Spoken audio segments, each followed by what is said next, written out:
بسم اللہ الرحمن الرحیم۔ ابو بکر بن ابی شیبہ اور عمر الناقد نے کہا، ہمیں عبداللہ بن ادریس نے سہیل سے حدیث سنائی، انہوں نے اپنے والد سے اور انہوں نے حضرت ابو ہریرہ رضی اللہ تعالیٰ عنہ سے روایت کی۔ انہوں نے کہا، رسول اللہ صلی اللہ علیہ وآلہ وسلم نے فرمایا، جب تم جمعے کے بعد نماز پڑھو تو 4 رکعتیں پڑھو۔ عمر نے اپنی روایت میں اضافہ کیا۔ ابن ادریس نے کہا کہ سہیل نے کہا، اگر تمہیں کسی چیز کی وجہ سے جلدی ہو تو 2 رکعتیں مسجد میں پڑھ لو اور 2 رکعتیں واپس جا کر گھر میں پڑھ لو۔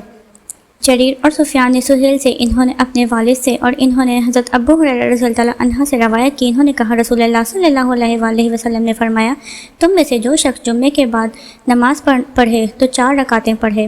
جریر کی حدیث لیث نے نافع سے اور انہوں نے حضرت عبداللہ بن عمر رضی اللہ عنہ سے روایت کی کہ جب وہ جمعہ پڑھ لیتے تو واپس جاتے اور اپنے گھر میں 2 رکعتیں پڑھتے۔ پھر انہوں نے ابن عمر رضی اللہ عنہ نے بتایا کہ رسول اللہ صلی اللہ علیہ وآلہ وسلم ایسے ہی کیا کرتے تھے۔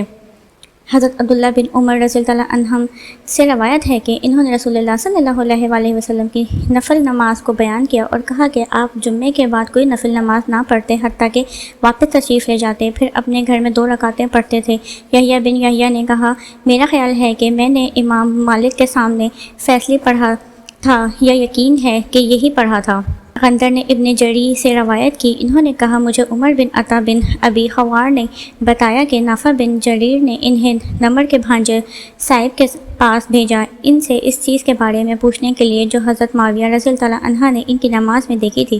صائب نے کہا، ہاں، میں نے مقصورہ مسجد کے حجرے میں ان کے ساتھ جمعہ پڑھا تھا، اور جب امام نے سلام پھیرا تو میں اپنی جگہ پر کھڑا ہو گیا اور نماز پڑھی۔ جب معاویہ رضی اللہ عنہ اندر داخل ہوئے تو مجھے بلایا اور کہا، جو کام تم نے کیا ہے آئندہ نہ کرنا، جب تم جمعہ پڑھ لو تو اسے کسی دوسری نماز کے ساتھ نہ ملانا، یہاں تک کہ گفتگو کر لو یا اس جگہ سے نکل جاؤ، کیونکہ رسول اللہ صلی اللہ علیہ وآلہ وسلم نے ہمیں اس بات کا حکم دیا تھا کہ ہم کسی نماز کو دوسری نماز سے نہ ملائیں حتیٰ کہ ہم گفتگو کر لیں یا اس جگہ سے نکل جائیں۔